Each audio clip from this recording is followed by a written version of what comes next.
네, 하나님의 말씀 보겠습니다. 하나님의 말씀은 우리 요한계시록 22장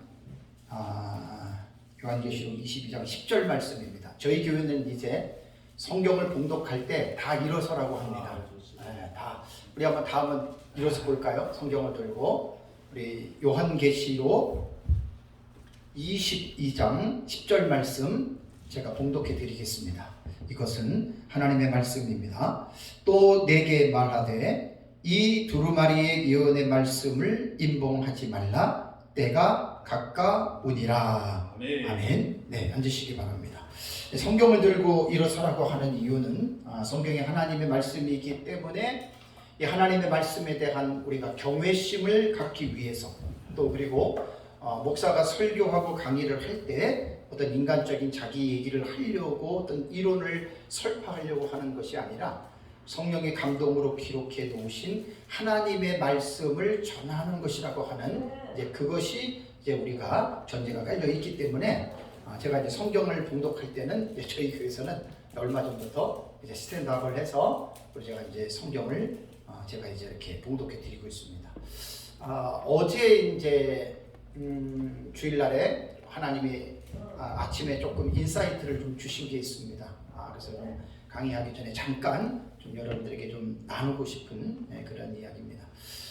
오래됐습니다. 한 7, 8년 된 것으로 기억나는데 우리 지역에서 그 LA에 그 당시 기억나요? 저기 이상남 목사님이라고 킹스키즈에서 그 대표하시는 미국에 계신 목사님이 이제 한국에 와가지고 이렇게 집회를 하는데 그때 이제 김한일 선교사님이 한국에 계실 때예요. 그래가지고 김한일 선교사님이 저한테 연락을 해서 좋은 분이니까 와서 이제 그 부흥회를 하는데 한번 좀 들어보자고 해서 제가 들었거든요. 지금도 기억이 선한 게 뭐냐면 이분이 그런 이제 간증을 하더라고요. 이제 아무래도 미국에서 목회를 하다 보니까 이제 또 목회자들이 한국에서도 외로움이 있지만 외국에서는 더 외로움이 있잖아요, 그죠? 그래 이제 사모님하고 이제 뭐 두 분에서 이제 뭐 예를 들면 한국의 드라마라던가 이제 문화 콘텐츠에 막 이렇게 보고 막 그런데 조금 이렇게 했나 봐요. 그러다 보니까 조금 이제 영적인 생활이 좀 약간 등한시 됐나 봐요. 근데 이제 이분이 뭐를 간증하냐면 그러다가 이제 사모님이랑 둘이 깨닫고 하나님 앞에 어떤 회개하는 그런 계기가 있었답니다. 그렇게 이제 회개하고 이런 것들을 돌이켜서 이제 다시 하나님 앞에 이제 또 경건 생활에 집중을 했는데 어떤 변화가 있었냐면 이전까지만 해도 성도들이 그 목사님의 설교를 들으면 목사님 설교 참 오늘 은혜 많이 받았습니다. 이제 이렇게 인사들을 했다 그래요. 우리도 사실 설교할 때 성도님들이 은혜 받았습니다 그러면 싫지 않잖아요, 그죠?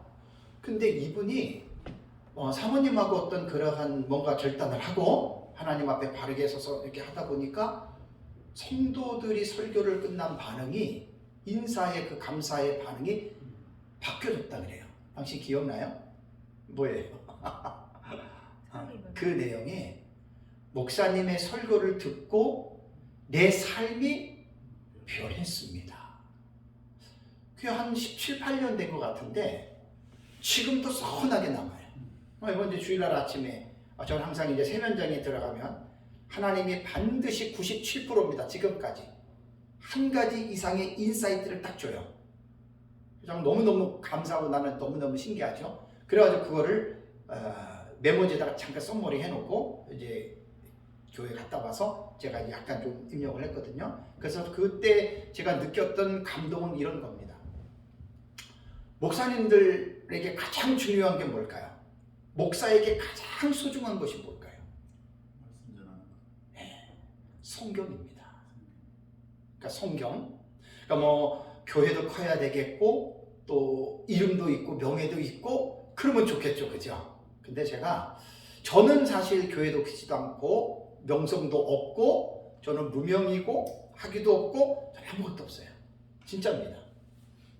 근데 지금까지 32년을 목회하면서 저에게 있어서 가장 큰 버틸 수 있는, 그리고 지금도 내가 이렇게 담대하게 살아갈 수 있는 딱 비결 하나 딱 있어요. 나는 그게 성경이라고 생각합니다. 뭐 우리 목사님 잘 아시죠, 그죠? 예, 저와 우리 또 함께 하셨기 때문에. 그래서 이제 이런 부분에서 하나님이 좀 감동을 주시는 거예요. 그래서 사실 똑같은 본문이라도 목사님들의 설교가 똑같은 본문을 설교를 해도 꼭 뭐 비교하려고 하기보다는 어떤 분들의 설교는 그냥 이렇게 들었다 이렇게 나가는 경우가 있거든요, 그죠? 어떤 분들의 설교는 똑같은 본문인데도 마음에 와닿고 또 막 회개도 나오고 어떤 경우는 감사도 나오고 결단도 나오는 그러한 또 메시지가 있다는 말이에요. 그래서 제가 신학교 다닐 때 벌써 한 30년 전에 우리가 신대원을 졸업했고 신대원 다니까 아마 신학교 1학년 때 같아요. 그러면 2년 전이죠. 그때 설교학 시간에 우리 서건대 목사님 설교학 이제 교수였는데 지금도 기억나요. 설교학 교수들이 설교가 무엇인지에 대해서 정의를 내리는 것 중에 지금도 내 마음에 살아있는 거는 누구인지는 모르지만 책을 보면 교재 보면 나올 거예요. 그 외국의 신학자는 설교를 뭐라고 평했냐면 진정한 참된 설교는 말씀이 설교자의 인격의 진동판을 통해서 떨림에서 나오는 것이다. 상당히 그때 제가 감명 깊게 들었거든요. 저도 상당히 좀 두려웠고 조심스러운데 과연 내 설교를 듣는 성도들이 어떤 반응을 나타낼까? 그냥 시큰둥하는 경우도 있을 수도 있고, 그죠? 목사님 참 은혜 받았습니다. 그럼 사실 좋아요, 그죠? 근데 나는 더 중요한 것은 목사님의 설교를 듣고 제 삶이 변했습니다. 저는 이러한 우리 설교자가 되었으면 합니다. 그래서 여기에는 설교자의 역량이 물론 전적으로 하나님의 은혜이기는 하지만 또 인간으로서의 사람으로서의 자세는 나는 무시 못한다고 봅니다. 그죠? 사람으로서. 그래서 제가 우리 모임을 제가 13년 전에 대한에스라 성서 연구원으로 이 모임의 이름을 만들었잖아요. 그래서 에스라라고 하는 이름을 제가 왜 선택을 했냐면 에스라라고 하는 인물에 제가 오래전에 성경을 연구하면서 너무나 제가 큰 은혜를 받았어요. 구약 시대에 마지막 시대의 제사장이잖아요, 그죠? 마지막 시대에 또 어떤 그 선지자로, 물론 이제 에스라 이후에도 뭐 이제 스가랴, 밖에 이제 이런 선지자가 있었지만 상당히 제가 거기에 도움을 받아서 마지막 때에 살아가는 우리가 에스라와 같은 목회자들이 되었으면 좋겠다.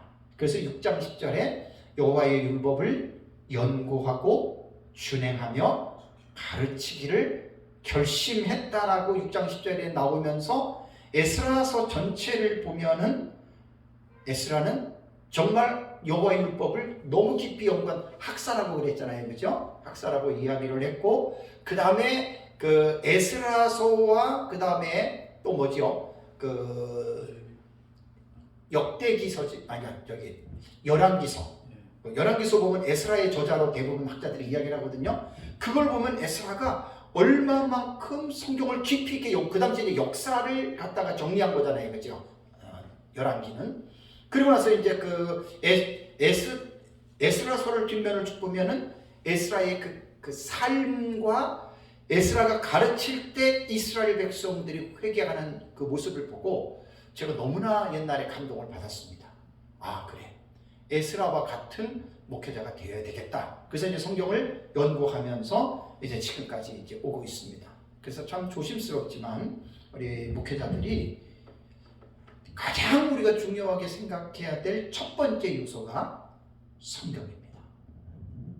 그래서 아침에 제가 어떤 분한테 좀 하나님의 감동을 해서 카톡을 제가 좀 보냈어요. 카톡을 보냈는데 그 카톡을 보낸 그 내용에 대해서 제가 간단하게 잠깐 말씀을 드리겠습니다. 그분도 이제 성경을 이제 신학을 하시는 분인데 갑자기 밥 먹으러 하는데 감동이 와서 제가 좀 장문의 카톡을 보냈어요. 그 내용은 이런 내용입니다.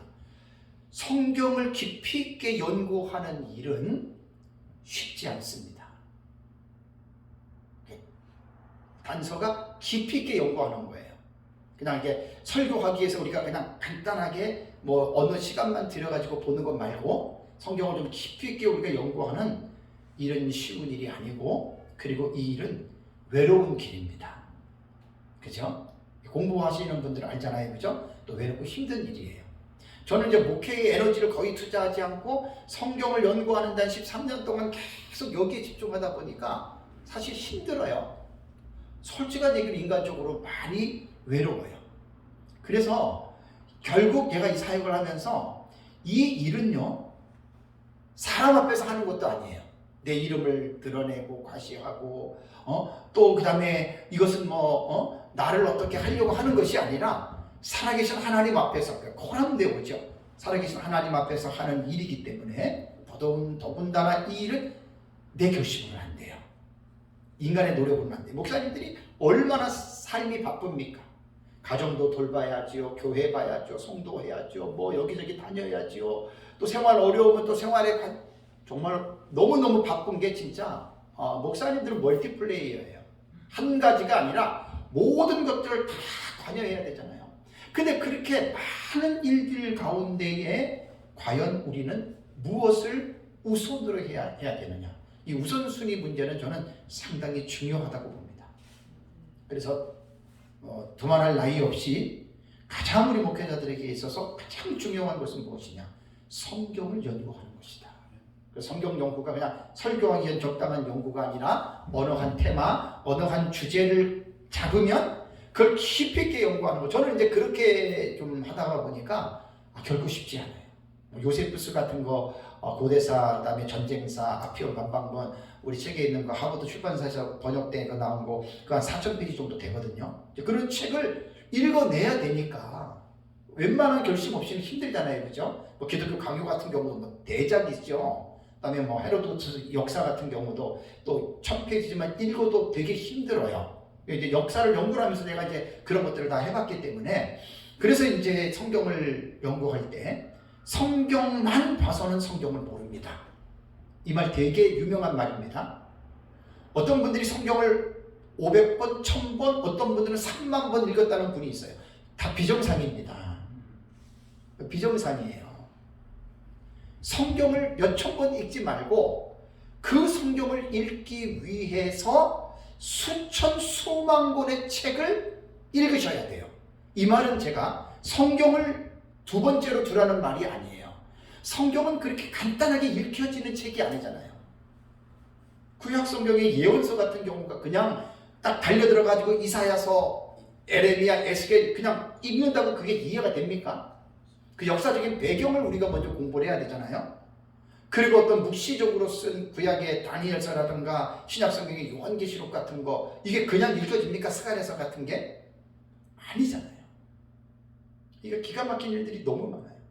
그래서 이제 특히 목회자들은 성경을 연구하시는 분들이기 때문에 특별히 주경신학에서 언어학에 대한, 다른 건 몰라도 히브리어와 헬라어에 대한 거는 저도 잘 모르지만 다시 이제 공부를 하잖아요. 지금도 조금씩 그 공부하셔야 됩니다. 그래야지 성경에 깊이를 들어갈 수가 있어요. 그래서 제가 그분한테 제가 겸손한 마음으로 제가 이렇게 권면을 했습니다. 성경을 우선적으로 연구하는 일이 어렵고 힘들다면 차라리 사역자의 길을 포기하는 게 낫습니다. 그래야 자기도 괜찮고 다른 사람도 괜찮은 거예요. 그냥 목사로서, 목회자의 길로서 성경을 가르치는 이 하나님으로부터 이 직분을 받아놓고 성경을 연구하지 않고 그냥 강대상에서 맨날 그 소리 이거 얘기하면요, 자기도 심판받고 성도도 심판받아요. 이거 100% 확실한 말입니다. 그래서 야고보는 뭐라 그랬어요? 선생된 자들에게 심판이 크기 때문에 함부로 선생이 되지 말라는 거예요. 그래서 성경을 깊이 있게 연구하는 일이 힘들면 신학교의 길을 포기하고, 목사도 힘들면 목사 그만두면 됩니다. 그래야 자기도 편하고 자기와 만나는 성도들도 편한 거예요. 이게 안 되고 목사의 직분을 철밥통이라 그러나요?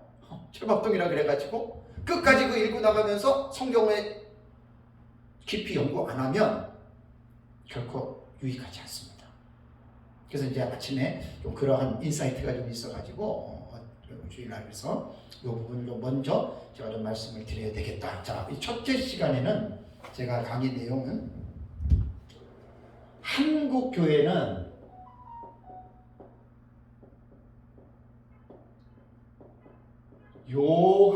요한계시록을 어떻게 알고 있을까?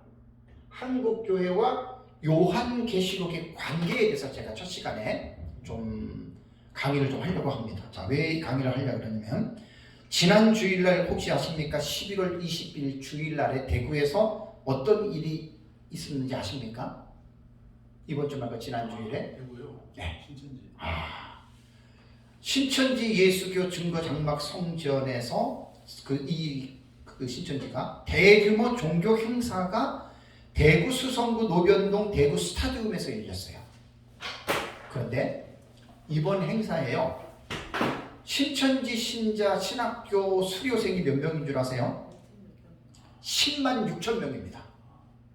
와, 전 세계에 이런 적이 없었어요. 신학원을 공부를 해서 졸업한 수료생이 10만 6천 명이 무료 신학원을 졸업하는 수료식을 했습니다. 근데 신문에 그 자료를 보니까 이번이 113기예요. 그러니까 신천지는 끊임없이 25년 전부터 113번의 무료 신학 연구원에서 성경을 가르쳐서 졸업을 시킨 사람이 이제 113번째거든요. 그리고 이제 여러분 사진을 보시면 알겠지만 전국에서 대구로 집결했기 때문에 관광버스, 큰 대형 버스가 2,900대입니다. 헬기까지 동원이 됐습니다. 신천지 관계자들이 한 15,000명 정도가 스타디움 안에서 밖에서 이제 이렇게 자기네들이 관리하고 이런 인원까지 하면 참 보세요. 그리고 또 알겠지. 3년 전에 어땠습니까? 2019년 11월 10일 경기도 고양시 일산 킨텍스에서 3년 전이에요. 그때도 10만 명 졸업식 있었죠. 많이 일어났어요. 그때보다 이번에 규모가 더 커요. 그때는 이제 제가 자료를 들어가서 좀 이렇게 봤더니 킨텍스에서 수료한 사람은 6만 명입니다. 그때 그들이 10만 명이라는 게 맞아요. 그런데 6만 명인데 그 외에 그 시간에 부산, 광주를 비롯해서 세계 몇 개 나라인 줄 아십니까? 112개 나라입니다. 물론 여기는 사탄들은 거짓말이 압이기 때문에 거짓말을 많이 시켜요. 그래도 어쨌든 112개국에서 실시간 영상으로 함께 수료한 졸업생이 10만 3,764명이에요. 3년 전에.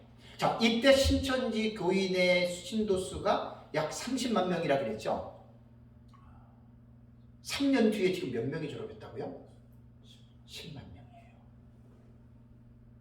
자, 코로나가 발발하고 나서 지금 3년 정도 지금 지났잖아요. 그죠? 자, 한국 교회는 어떻게 됐죠? 보통 쇠퇴가 아닙니다.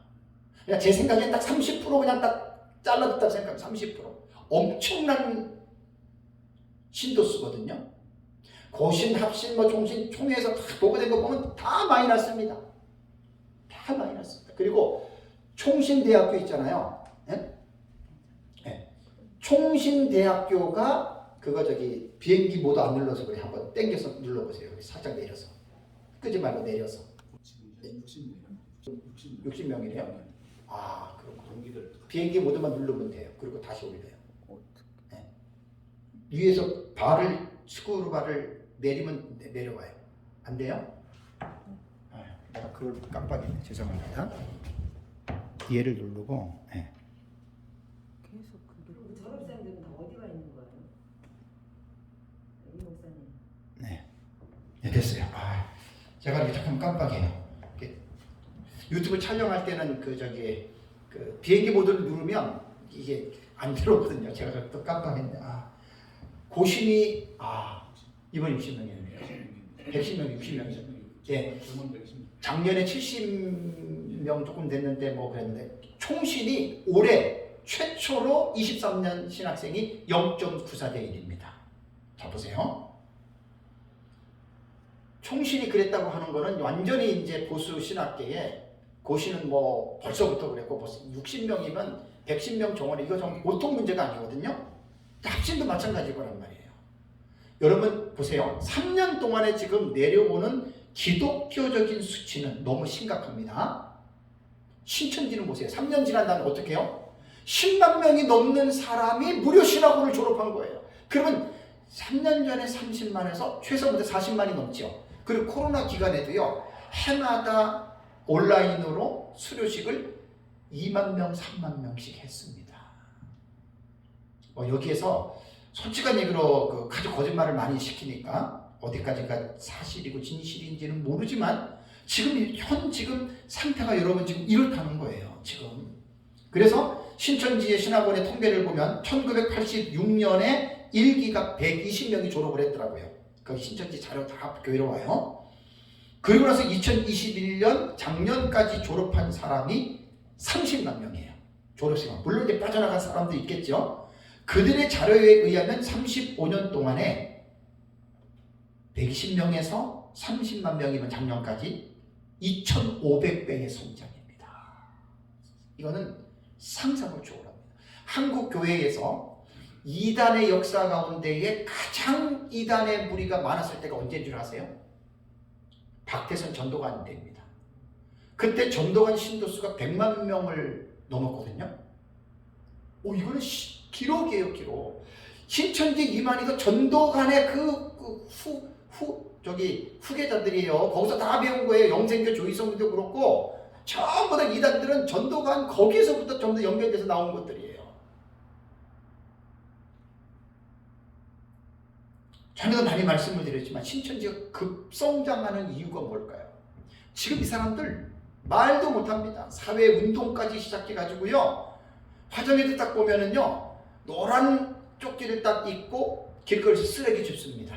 신천지입니다. 자기네들은 이런 선한 일을 한다. 상당합니다, 지금. 그럼 신천지에서 그들이 가장 자신 있게 자랑하는 게 뭔지 아십니까? 요한계시록입니다.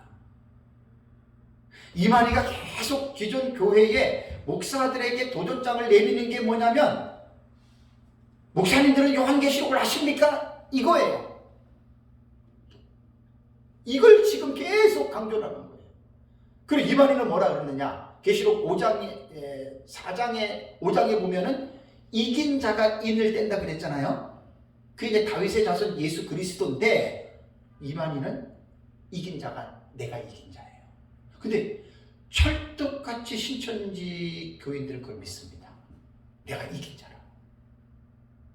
그리고 자기는 요한계시록에서 앞으로 이루어질 일들의 계시를 자기는 친히 보고 듣고, 요한계시록 보면 에이돈 아쿠사, 내가 들었다, 내가 보았다, 직접 자기가 보고, 우리가 볼 땐 이단들이 하는 말이잖아요. 근데 그게 신천지 안에서는 맥혀요. 자, 왜 그런 줄 아세요? 여러분, 좀 목사님들이 충격을 받으셔야 될 게 뭐냐면, 신천지에 빠져서 개인적으로 성경 공부를 하다가 마지막에 탁 결정타가 어디에 딱 들어가냐면 요한계시록 공부할 때 딱 거기서 대부분 넘어져요. 자, 그러면 신천지의 자기네들이 내는 신문이라든가 그러한 기사들을 보면 거기 빠진 정신없는 목사들도 꽤 많아요. 지금 성도들 뭐라 그러는 줄 알아요? 자기네들은 교회를 다닐 때 요한계시록에 대해서 자세하게 배운 적이 거의 없습니다. 아예 없습니다. 잘 들으셔야 돼요. 없는 말 하는 게 아니에요. 그러니까 역사적 전천년이든 무천년이든 세대주의든 간에 목회자들이 성경을 저는 이제 에베소서 지금 주의하는데 문장부터 유장까지 쫙 이렇게 공부를 시켜주는데, 요한계시록은 1, 2, 3장, 21장, 22장은 목사님들 웬만한 사람들 설교는 다 하는데, 요한계시록은 그게 중요한 게 아니잖아요. 6장부터가 본론이란 말이에요.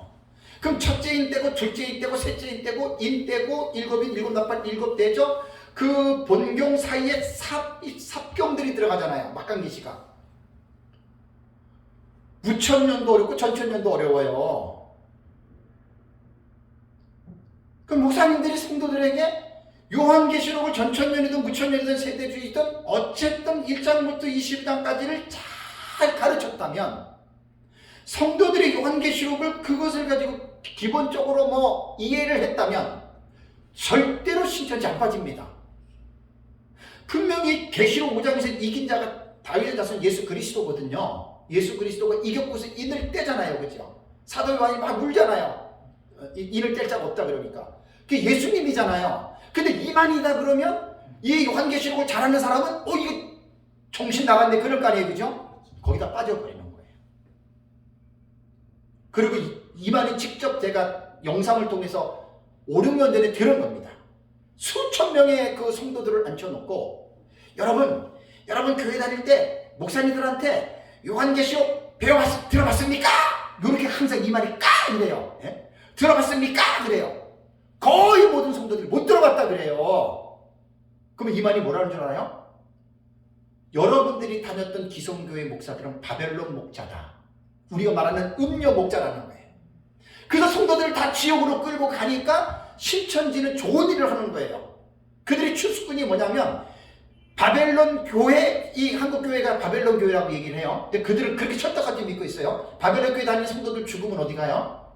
지옥 가잖아요. 그러니까 자기네들은 이 일을 영광으로 생각하고 성도들을 도둑질해 가는 거예요. 그걸 신천지에서 그렇게 가르쳐요. 그리고 왜 여러분들이 교회를 다닐 때 요한계시록을 못 들었느냐? 여러분들의 교회 목사들은 바벨론 목자고 음료들이고 이긴 자가 아니기 때문에 요한계시록을 모른다. 거기 타는 거예요. 직접 들었어요. 제가 영상을 통해서요.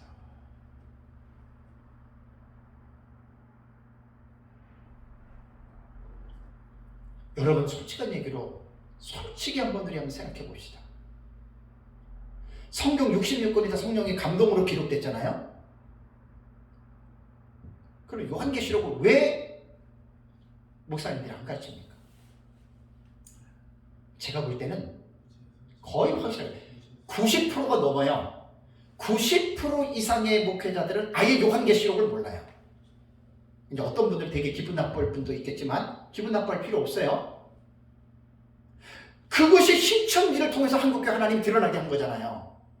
지금 30만 명, 40만 명까지 지금 신천지에 들어간 사람들이 거의 다가 자기가 다니는 기존 교회에서 뭐 장로거든, 감리거든, 성결거든, 침례거든, 뭐 어떤 교회든지 간에 전천년이든 무천년이든 세대주의든 후천년이든 요한계시록의 어떤 책에서 배워보지 못한 사람들이란 말이에요. 대다수가. 누구 책임이에요? 본인의 책임도 있지만 교회에서 제가 서론에 말씀드렸잖아요. 목사가 해야 될 가장 중요한 일이 뭡니까? 다 제쳐놓고라도 목사는 성경을 연구해야 되는 거예요. 제가 요한계시록은 저희에게는 특별해서 3번을 주회하고 또 이렇게 연대기로 설교를 했잖아요. 특별한 은혜입니다. 저희는 성도가 없으니까 이게 가능했던 건데 요한계시록 목사님들 한번 설교해보세요. 이게 쉽나? 어려워요. 배워도 이거요. 한번 해보세요. 정말 어려워요. 선뜻 목사님들 저한테 배웠다 그래도 이거 주에 한번 해보세요. 이게 쉽겠나? 어려워요.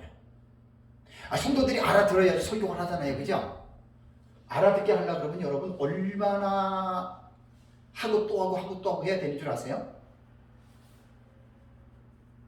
선뜻 목사님들이 손을 못 대는 거예요. 무천년도 어려워요. 천천년도 더 어렵고. 그래서 저는 오래전에 이제 종말론을 딱 처음에 깨달을 때 이거는 목회자들의 직무유기다. 자기의 직무로서 이 작은 두루마리의 계시를 가르쳐야 되는데 그거를 하나님 앞에 불순종하고 있는 거예요. 그러니까 하나님이 신천지라고 하는 이단을 통해서 더군다나 요한계시록 한국교회가 금소로 여기고 있는 이단에서 뻥 하나님이 터뜨린 게 이게 뭐냐면 깨달으라는 거예요. 한국교회 목회자들한테. 자, 그럼 목사님들이 보세요. 내 요한계시록을 배워야 되겠다. 자, 그러면 내가 질문할게요. 어디서 배워요? 목사님들 요한계시록 어디서 배워야 돼요? 결코 쉬운 일이 아닙니다. 가끔 가다가 신문에 대서특필나는 무슨 목사 이런 사람들한테 배우면 위험해요. 그런 걸 안 배우는 게 나아요. 아주 위험해요. 그렇다고 신학교 가가지고 요한계시록을 다시 배운다? 신대원 3년 동안에 요한계시록만 가르칠 수가 없어요. 물론 교수의 재량으로 특별하게 가르치는 학교가 있을 수가 있어요. 그때마다. 근데 전체적으로 배우기 힘듭니다. 왜냐하면 신대원에서 요한계시록만 배울 수 없어요. 여러 과목 중에 그것도 한 파트, 아주 작은 한 파트이기 때문에 목사님들이 요한계시록 공부하는 거 결코 쉽지 않고, 그리고 간단하게 절대로 배울 수 없습니다. 내가 지금 계시록만 가지고 9년 내가 지금 강의하고 있잖아요. 절대로 간단하게 못 배웁니다. 간단하게 배우려면 아예 배우지들 마세요. 그 목사님들이 이제 끈기가 없는 거예요. 지구력이. 뭐든지 빨리빨리 잠깐 이해 못해요. 요한계시록. 깊이 있게 공부를 해야 됩니다. 그래서 한국교회 종말론의 상황을 잠깐 제가 썸머리를 해드릴게요. 제목이 지금 한국교회는 요한계시록을 어떻게 알고 있을까? 한국교회 요한계시록의 관계예요. 역사를 알아야 되잖아요. 약 130한 4, 5년 전에 한국교회에 미국과 영국에서 캐나다 쪽에서 선교사들이 들어왔죠. 그 1884년인가 그럴 겁니다. 그죠? 1884년인가? 그때 이제 뭐 언더우드 아펜젤라 그 외에 그 선교사들을 통해서 한국에 복음이 들어왔을 때에는 이때가 지금 19세기잖아요. 그죠? 이때가 19세기 말인데 이때 전 세계의 신학적인 흐름을 보면 19세기 중반에 세대주의 종말론이 전 세계의 출사표를 딱 던진 거예요. 중반에. 그리고 존 넬슨 다비에 의해서 전 세계가 종말론이 완전히 세대주의 종말론으로 거의 영향력을 미칠 때입니다. 19세기 말이면 완전히 그냥 막 궤도에 정상궤도에 막 올라가서 전 세계가 세대주의 종말론에 막 그 매료되고 세대주의 종말론에 빠져 있을 때거든요. 그때 한국에 들어왔던 선교사님들 거의 대부분이 세대주의 종말론을 가지고 들어왔어요. 그러니까 한국교회 당연히 종말론은 세대주의 종말론을 가르쳤죠. 길선주 목사님이라던가 손양원 목사님 같은 경우도, 손양원 목사님 이제 1900 해방 6.25 전쟁 그 이후 세대지만 초기에 길선주 목사님하고 또 무슨 목사님들 같은 경우는요 시한부 종말론의 사상을 갖고 있었어요. 20년 뒤에 예수님 온다, 예를 들면 이런 거. 그게 뭐냐면 세대주의의 종말론의 신학이 위험성이 많거든요. 그렇게 시작했던 한국 교회가 지금까지 이 세대주의 종말론을 끝까지 붙잡고 가는 교단이 바로 오순절 교단입니다. 오순절 교단은 특별하게 어떤 목사님들 개개인의 그런 걸 빼놓고는 거의 다가 지금 종말론은 세대주의 종말론을 지금 따라가고 있어요. 그런데 이러한 한국 교회의 초중반기에 신학적인 종말론의 변화가 일어나요. 그 변화를 일으킨 사람이 누구냐면은 고 박형룡 박사님이에요. 그래서 박형룡 박사님은 한국의 조직신학의 아버지라고 부르는데 박형룡 박사님이 1921년에 미국을 가서 프린스턴 신학대학원에서 신학 석사를 받았습니다. THM을 거기서 공부를 했고, 그 다음에 1926년에 남침대 신학대학원에서 조직신학 박사인 PhD를 받았습니다. 근데 이 박형룡 박사님 스승이 누구냐면은 그 프린스턴이 좌경화되기 이전에 그 유명했던 메이첸 교수거든요. 그 메이첸 교수로부터 아주 올바른 개혁 신학을 전수받은 거예요. 이것은 한국 교회의 대단한 복입니다. 박형룡 박사님과 박윤선 박사님을 절대로 무시하면 안 됩니다. 젊은 신학자들은. 이게 진짜 가슴 아픈 일이에요. 제 말이 아니에요. 신원균 교수가 지금 그걸 강하게 부르짖고 있는데 거기에 나는 동의합니다. 박형룡 박사님이 메이첸으로부터 물려받은 개혁 신학은 건전하게 그 신학이 합동과 합신과 고신 쪽으로 영향을 미쳤다고 생각하셔야 돼요. 이거 잊어버리면 큰일 나요. 그런데 아이러니한 게 뭐냐면 박형룡 박사님 스승이 메이첸이잖아요. 그레션 메이첸인데 이분이 종말론 신학이 무천년입니다. 그렇게 은혜를 입고 공부를 했는데 박윤선 박사님은 종말론에 있어서는 무천년을 스승의 학설을 따르지 않았어요. 자기 주관이 있었어요.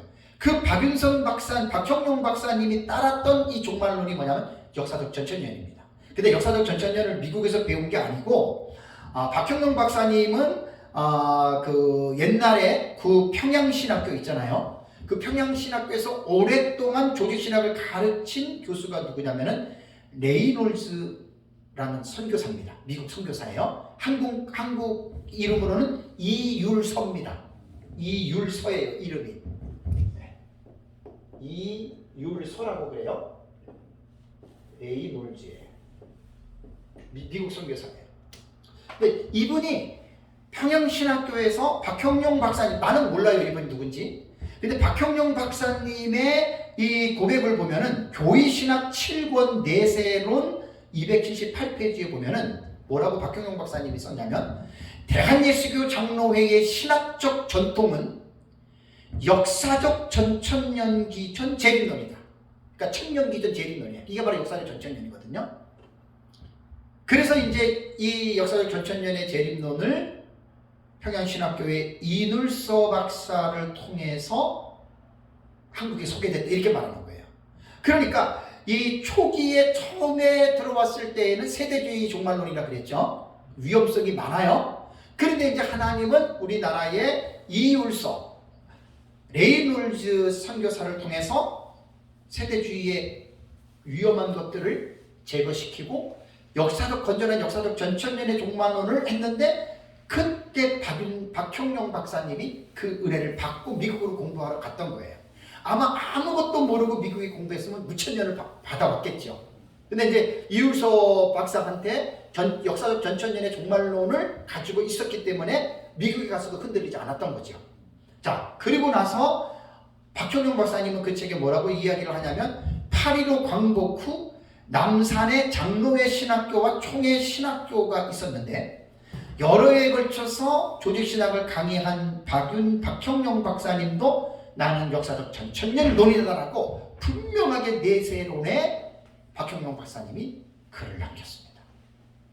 그러면서 이제 박형룡 박사님의 뒤를 이어서 누가 이제 등장하냐면, 한국의 주경신학의 아버지라고 불리는 고 박윤선 박사님입니다. 그래서 이분은 1934년 미국으로 가서 웨스트민스터 신학대학원에서 신학학을 수학을 했는데, 이때 1934년은 이미 프린스톤이 좌경화가 돼서 프린스톤이 자유주의로 넘어갔어요. 그래서 프린스톤에 있는 그 개혁신학자들이 메이첸이 거기서 나와가지고 웨스트민스터 신학교를 설립을 한 거예요. 그때 웨스트민스터 신학교에 메이첸 박사가 교수로 있으면서 박윤선 박사님도 메이첸 박사가 스승이 된 거예요. 그래서 이제 박윤선 박사님이 여기서 이제 주경신학과 이제 이런 부분들을 이제 공부를 했는데, 놀라운 게 뭐냐면 박윤선 박사님도 종말론은 박형룡 박사님과 같이 스승인 메이첸의 무천년을 따르지 않았어요. 박윤선 박사님도 역사적 전천년의 종말론을 여러분 다 붙잡은 거예요. 또 제가 말씀을 드리면, 한국 교회는요, 지금 젊은 세대들 유튜브를 듣는 혹시 이제 젊은 목회자들이나 신학하시는 분들은 꼭 명심하십시오. 박형룡 박사님과 박윤선 박사님을 절대로 무시하지 마십시오.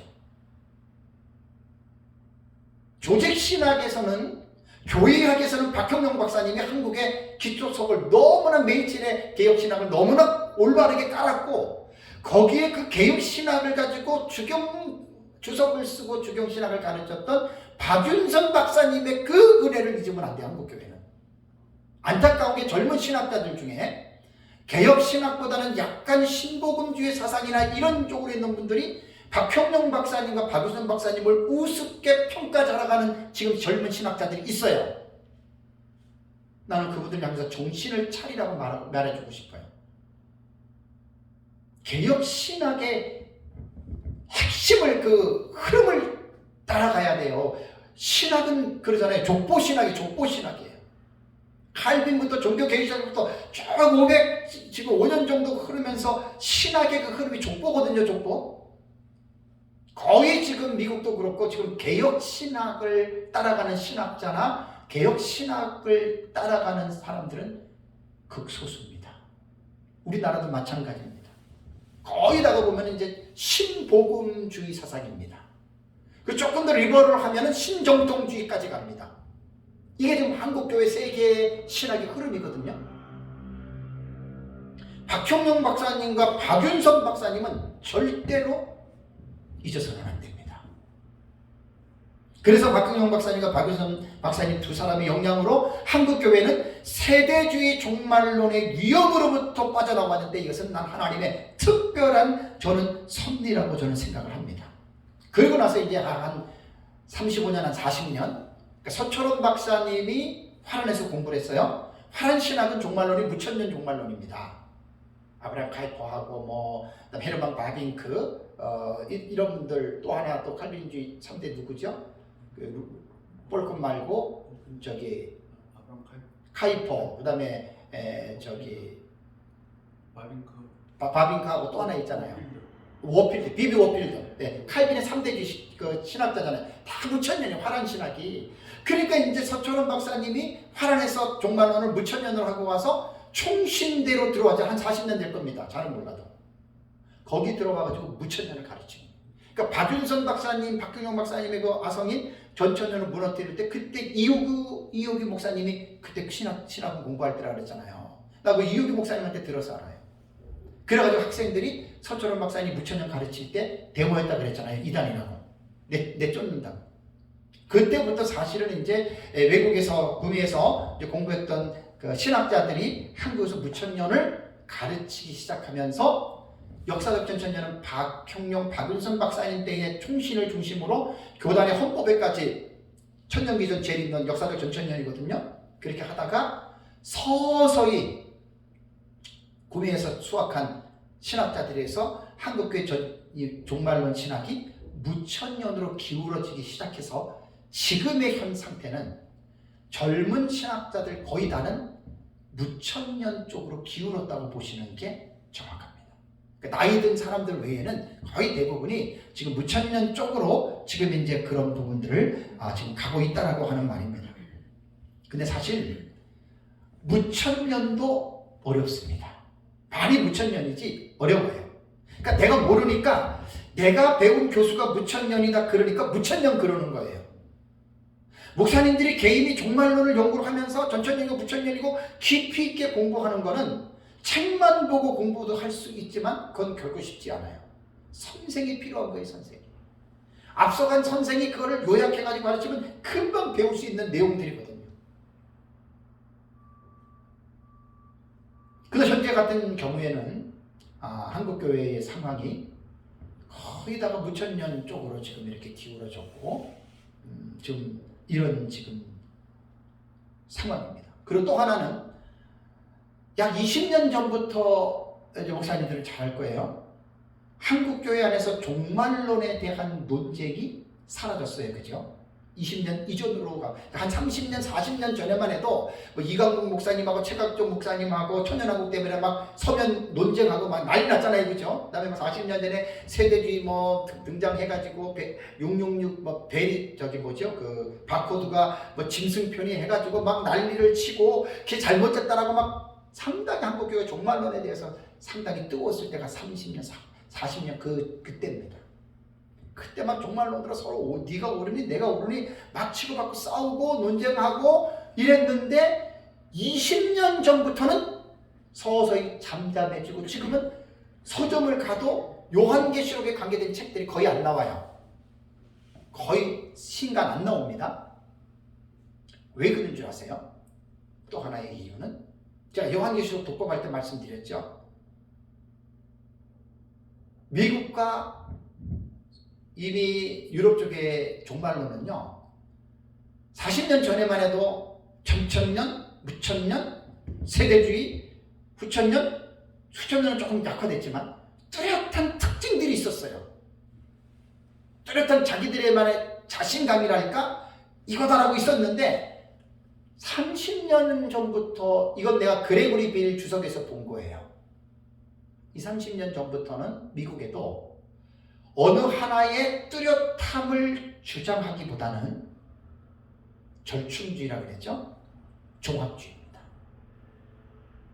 예를 들면 사건을 해석할 때 과거, 미래, 이상, 그 다음에 역사주의 거기에서 특징들 좋은 것들만 다 따가지고 와서 종합시키는 거예요. 그러다 보니까 이제 예전처럼 내가 옳으니 네가 옳으니 이런 싸움들은 많이 감소가 됐습니다. 많이 감소가 됐는데 문제가 뭐냐면 뚜렷한 특색을 잃어버린 거예요. 지금 잡탕밥이 된 거예요. 카레도 넣고 짜장도 넣고 된장도 넣고 고추장도 넣고 그리고 비비니까 이게 도대체 카레 맛도 나고 짜장 맛도 나고 된장 맛도 나고 고추장 맛도 나고 한 가지 뚜렷한 특징이 없잖아요. 된장 맛하고 카레 맛하고 짜장 맛하고 고추장 맛하고 뚜렷한 특색이 있죠. 그죠? 그러니까 절충주의 장점과 단점 제가 말씀드렸죠. 그렇기 때문에 지금 한국교회 안에서 종말론에 대한 논쟁이 필요가 없어진 거예요. 그러니까 다 서로가 그냥 좋은 게 좋은 거대로 그냥 이렇게 해서 다 좋은 것들에 대한 이러한 부분들에 대해서 지금 사람들이 지금 취하고 있기 때문에 한국교회 안에 종말론에 대한 이 과목 자체가 지금 인기가 별로 없고 사람이 책도 사보려 하지도 않고 공부하는 왜? 공부하려고 하는 게 어려워요. 일단 어려우니까 목사님들이 교회 부흥하는 데 지금 관심이 많기 때문에 지금도 이런 부분에 공부할 생각들을 안 하는 겁니다. 간단하게 공부해서 이게 되는 게 아니에요. 요한계시록은 창세기부터 공부를 해야 돼요. 쭉 연결되는 거예요. 요한계시록은 마지막 하나님 나라 완성이에요.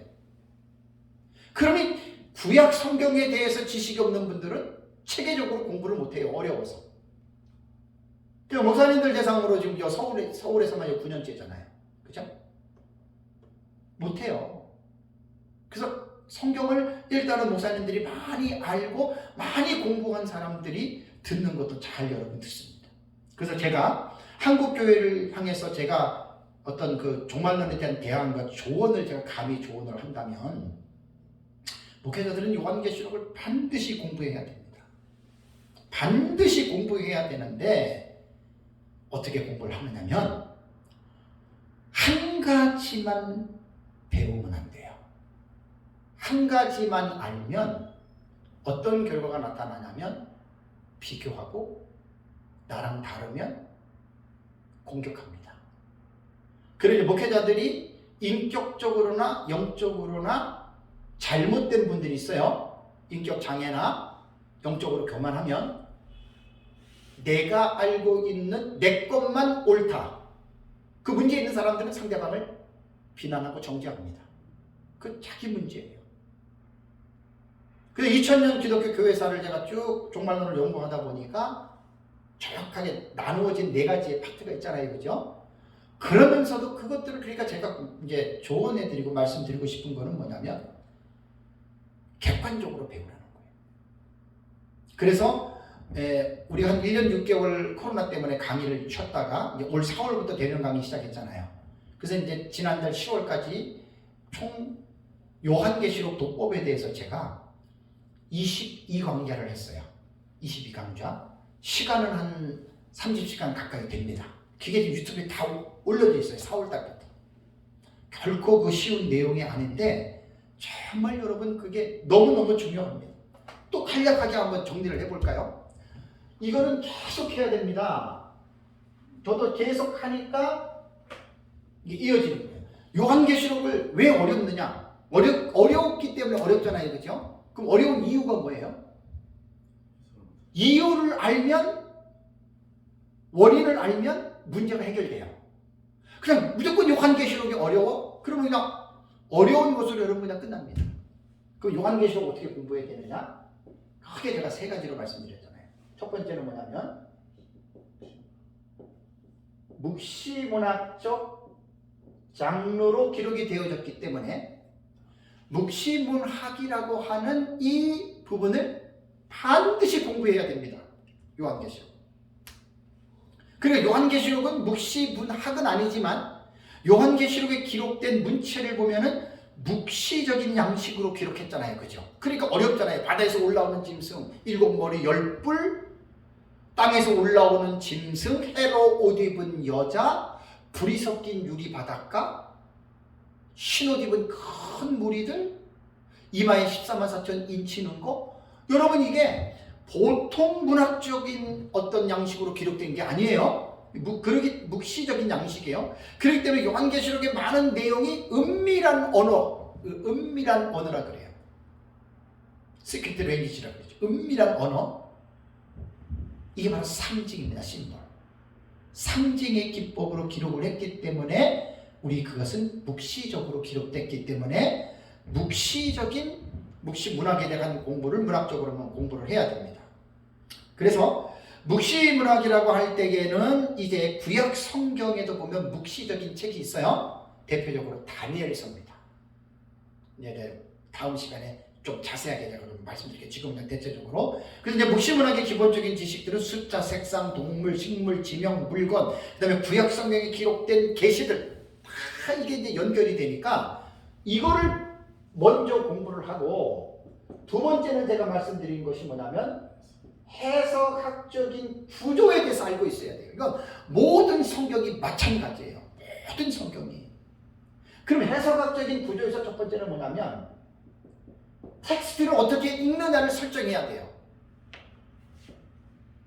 문자로 읽는 방법이 있고 상징으로 읽는 방법이 있고, 세 번째는 문자와 상징으로 읽는 방법이 있다고 그랬잖아요.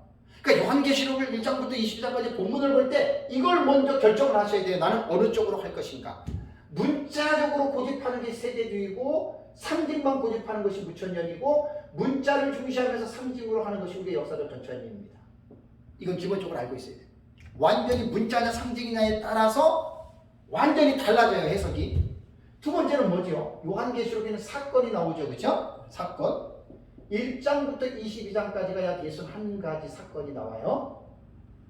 6장부터 22장까지가 약 51가지 사건이 나오고요. 6장부터 19장까지가 약 44가지 사건이 나옵니다. 그렇다면 이러한 사건들이 나올 때 이 사건을 해석하는 해석법이 달라요. 이거는 제 개인이 아니라 2000년 교회 역사를 통해서 역사신학적 입장에서 정리를 해보니까 똑같은 사건이 나오더라도 과거주의로 사건을 해석하는 방법이 있고 역사주의로 해석하는 방법이 있고 미래주의로 해석하는 방법이 있고 상징주의로 해석하는 방법이 있고, 그 다음에 절충주의, 종합주의예요. 그러니까 보세요. 첫째 인이 떼어졌어요. 흰말이 나와요. 과거주의자들은 로마제국 시대에 일어났다. 역사주의는 과거주의의 형식을 갖고 있지만 제일 때까지 쭉 늘려보니까 어떨 때에는 교회사에 나타난 사건으로까지 연결을 시키거든요.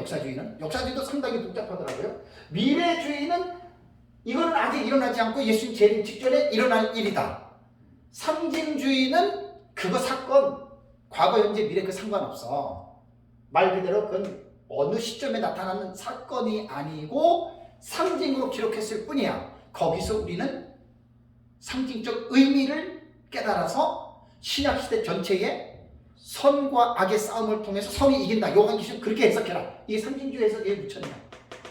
절충주의는 야, 니네 이거 옳다고 자랑들 하지 마. 다 좋은 점들이 있어. 그걸 갖다가 종합시킨 게 바로 이렇게 된 거예요. 그러면 세 번째는 뭐냐면 단락의 해석법 말씀드렸죠. 그죠? 단락이라고 하는 말은 단어와 문장이 모인 덩어리를 단락이라 그래요. 그러니까 한 단락에 한 절이 있을 수도 있고 두 절이 있을 수도 있고 10절이 있을 수도 있어요. 그죠? 그 단락 안에서 이제 요한계시록을 되게 지금 여기가 제일 중요하다 그랬죠?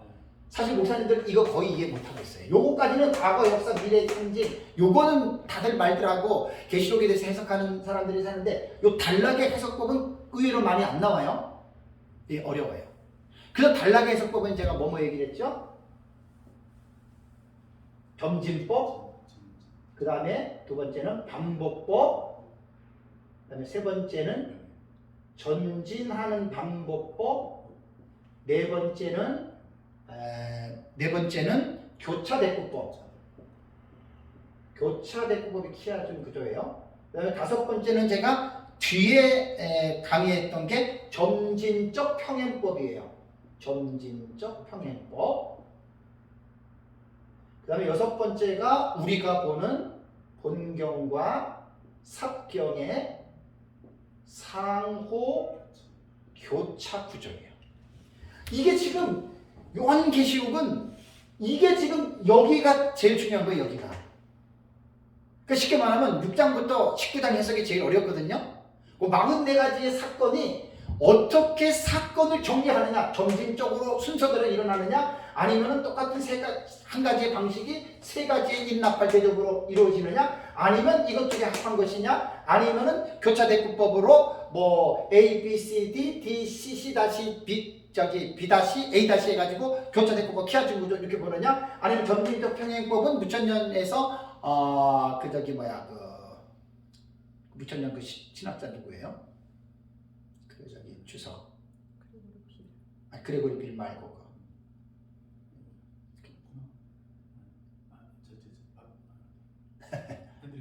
핸드릭슨? 핸드릭슨이 보는 게 요게 이제 점진적 평행법이 7가지 단계를 다 이렇게 해서 초림부터 재림까지 상당히 일리가 있어요. 근데 우리는 이제 본경과 삽경, 그러니까 3가지 7 시리즈가 본경이고 그 사이에 들어가는 것은 삽경, 이렇게 보는 거잖아요. 그런데 여기서도 우리가 어느 정도 내가 어떤 것을 택할 것이냐를 택하고 딱 하면은 나름대로의 체계는 있는데 이런 거를 모르니까 막 짬뽕을 하는 거야. 그러니까 보세요. 요한계시록을 읽어놓고 이러한 기준 없이 그냥 막 읽어내니까 그걸 갖다 뭐라는 줄 아세요? 마구잡이 식이라래. 마구잡이. 마구잡이는 이것저것 따지지 않고 하는 거예요. 그러니까 책들을 보면 뚜렷한 특색이 없는 거예요. 그 다음에 이제 제가 뭘 강조했습니까? 신학적 읽기예요.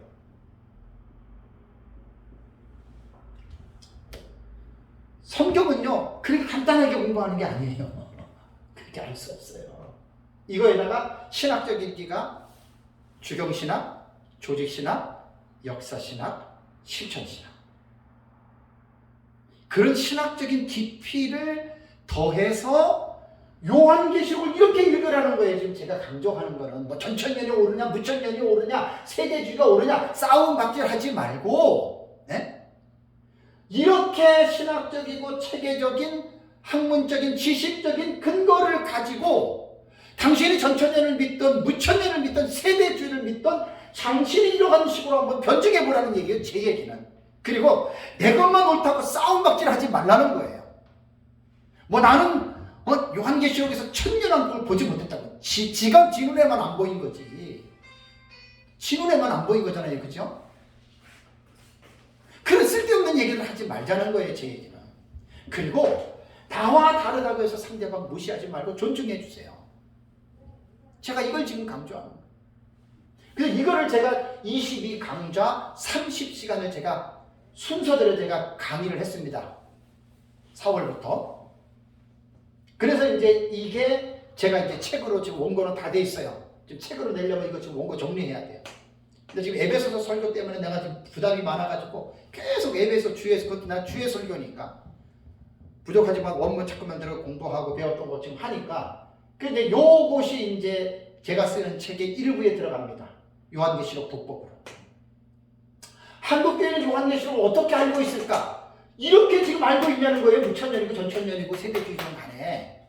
이러한 지식적인 부분을 깡그리 무시해버리고 카더라 뭐 신학교 학장이 뭐 교수가 목사가 누가 했으니까 그렇게들 지금 대부분 이해하고 있지 않습니까? 그리고 자기가 틀리다고 지금 싸움박질하고 난리를 치고 있잖아요. 그래서 이번에 제가 이제 요한계시록 독법 책이 나오면 모든 사람들에게 유익한 내용이 됩니다. 이거는 뭐 전천년이 오느냐 무천 그런 뜻 아니에요.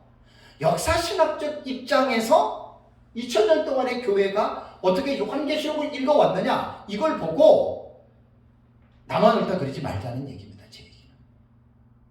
이거 제가 이제 4월부터 강의를 한 거예요. 지난달까지. 이거 장장 30시간인데 22강자인데 여러분 이거 공부 쉽겠어요? 그래서 어렵다는 거예요. 빨리빨리 한 2시간, 3시간 만에 목사님 이거 강의. 30분에 제가 강의해요. 이거 30분만 해도. 근데 남는 게 없어. 짧으면 짧은 만큼 남는 게 없다니까요. 그래서 이거 타는데 최소한 30시간 정도 제가 강의를 했다는 말입니다.